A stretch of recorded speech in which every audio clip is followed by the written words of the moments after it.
Hey, it's Alex here. Welcome back to my video blog. And a question from a lot of first-time home buyers is, should you still try to buy a home in today's market?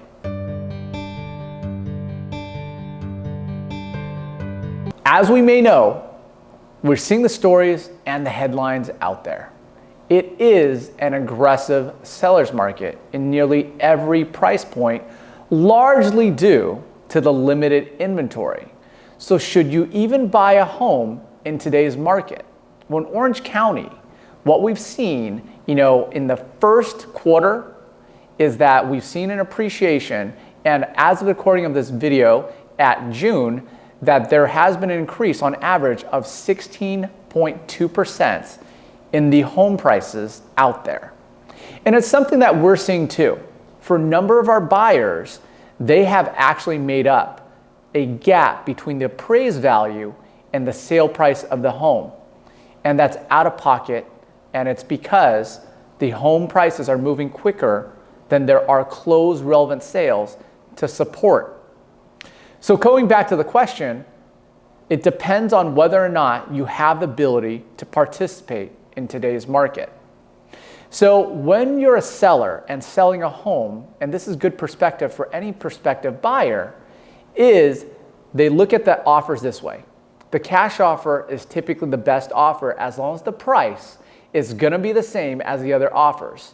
The reason the cash offer is more desirable is because the buyer does not have to qualify for a loan, and if there's no loan, there's also no appraisal of the valuation of the home. So if it is well above other closed sales in the neighborhood, you're more likely to get all your money. That's why the cash offer is cash is king, is the most desirable. Then they look at a 50% down and a 20% down next. And the reason is that if the appraised value comes in lower, the buyer has the ability typically to go ahead and make up the difference. And many offers that we've seen come across on our listings, they have waived their commitment and their contingency to go ahead and be able to qualify for a loan or even the appraised value, meaning the buyer is automatically on the hook to make up the difference. So cash offer, large down payment, and then 10 and 5% down. Those are definitely good offers, but what it means though is that the buyer may not have the ability to make up a difference between the appraised value and the purchase price if there should be a gap, meaning if the appraisal value comes in lower. Then they look at the FHA offers because the down payment's a little bit less, it's typically 3.5%. Then they look at the VA offers, which is the Veterans Administration. And the reason is that they don't have to have any down payment. So they just have to cover closing costs, meaning that they don't have the ability and the financial wherewithal to make up the strength. We definitely want to support all of the military families that we have, but that's one of the least desirable offers right now.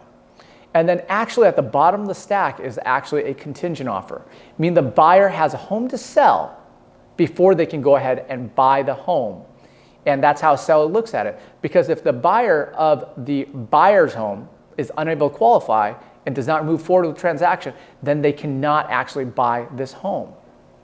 So in this market, as a buyer, if it is a long-term investment and you're going to be in the home 5, 10 years plus, there's probably not going to be a real negative effect if you're going to live in it that period of time if you end up overpaying for the home. Because truthfully, the only way to get in a home is to be aggressive with the terms on your contingencies and be able to make up a gap if there is an appraisal valuation gap. Not that there will be one, but having that ability gives a lot of comfort to the seller. So if it's a long-term investment and you do want to play full out, that is what you're going to need to do in today's market.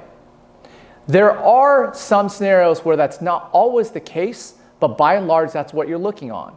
So one part of it looks at the eligibility to qualify and to play as aggressively as possible. And number two, if that's even something that you're interested in. What will affect the market if the interest rates do move up and the inventory increases, then the pricing may adjust and be a little bit different. But like I said, every scenario is a little bit different, and based on your goals and the timelines, that's something to consider. But at the end of the day, we're here to help. And if you have any questions on it, that's something to think about, whether or not it makes sense for you to buy a home.